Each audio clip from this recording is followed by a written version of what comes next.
¿Qué tal? Buen día. Como complemento al video anterior, ahora haremos unos ejercicios de suma de vectores con los resultados que se obtuvieron en el video correspondiente a obtener componentes.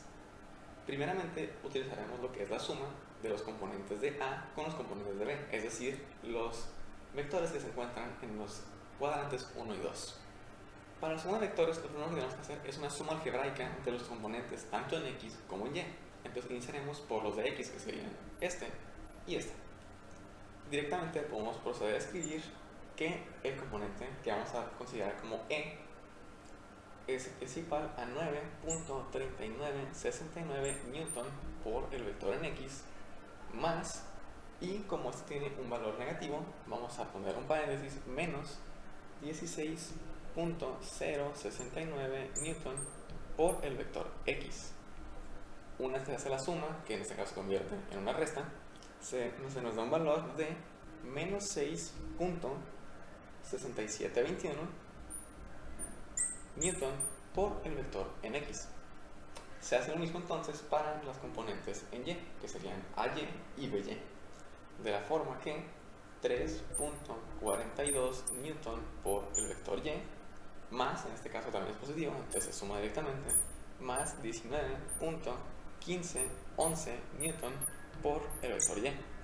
Esto nos da finalmente un resultado de 22.5711 newton por el vector Y.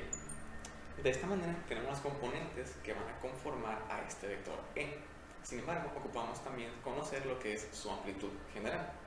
Para esto se realizará lo que se hizo para comprobar tanto el cuadrante 1 como el cuadrante 3. Esto sería obtener su suma por medio del teorema de Pitágoras. Esto nos queda entonces de la siguiente manera, como menos 6.6721 newton más 22.5711 newton, ambos al cuadrado y teniendo la raíz cuadrada de esto. Esto directamente nos dará un valor de 44.5169 newton cuadrado más 509.45 newton cuadrado.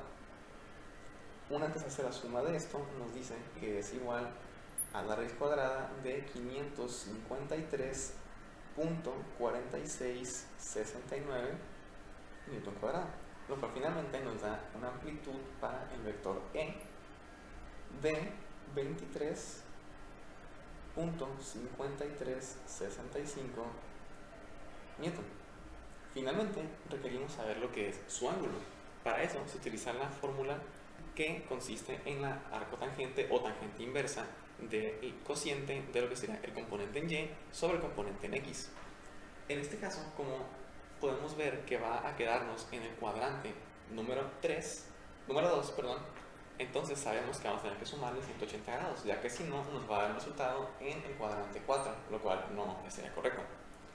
Entonces, una vez lo escribimos, nos quedaría como que va a ser la tangente inversa o arcotangente del componente en Y, que en este caso va a ser 22.5711 newton sobre el componente en X, que va a ser como valor negativo menos 6.6721 newton más los 180 grados correspondiente para evitar un valor equivocado.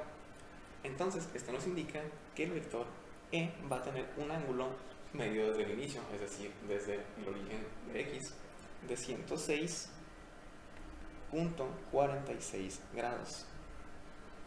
De esta manera se obtiene lo que será el valor final y en todo caso también se puede dibujar en el diagrama que tenemos originalmente, el cual al tener 106 grados nos va a quedar aproximadamente en esta sección y va a tener una amplitud similar al vector B, es decir, que aquí nos quedaría E con 23.53 newton.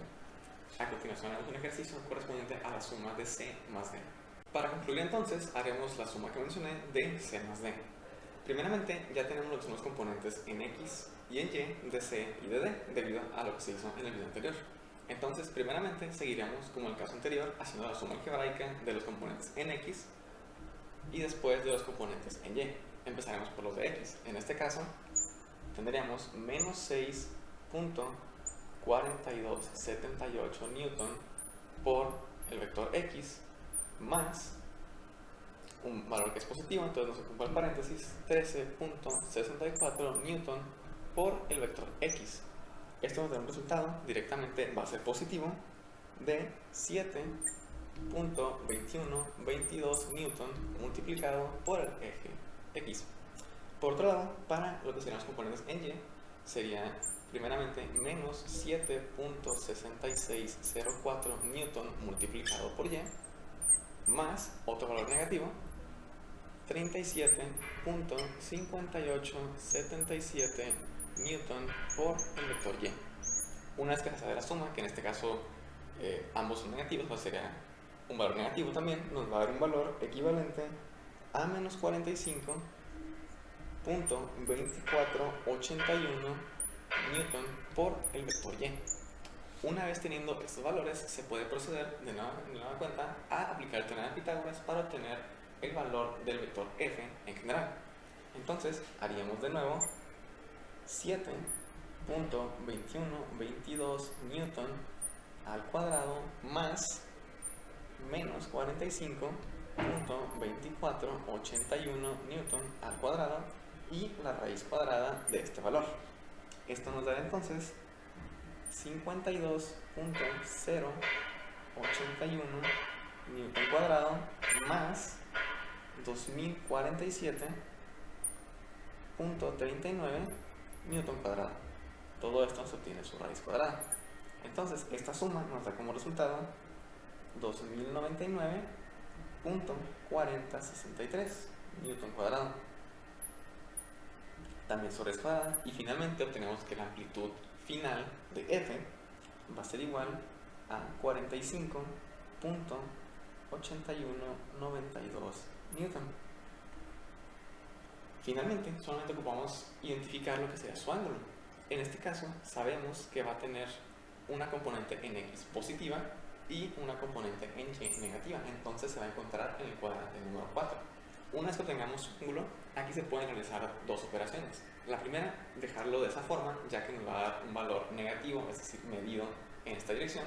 O la otra podría ser sumarle 360 grados para que nos dé el valor completo como se midiera contra las manecillas del reloj.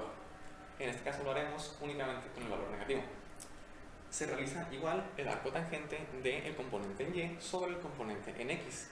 Entonces, para esto se reescribe como arco tangente del componente en Y, en este caso, menos 45.2481 newton sobre el componente en X, 7.2122 newton. Esto entonces nos va a dar como resultado final un ángulo de menos 80.9436 grados. Entonces, finalmente, podemos ser capaces de graficarlo. Va a quedarnos entonces en esta sección, pero con amplitud un poco mayor, es decir, de 45.81. Entonces, de esta manera tendríamos lo que es la suma de A más B, de C más D, así como todos los vectores que componen estos componentes. Gracias.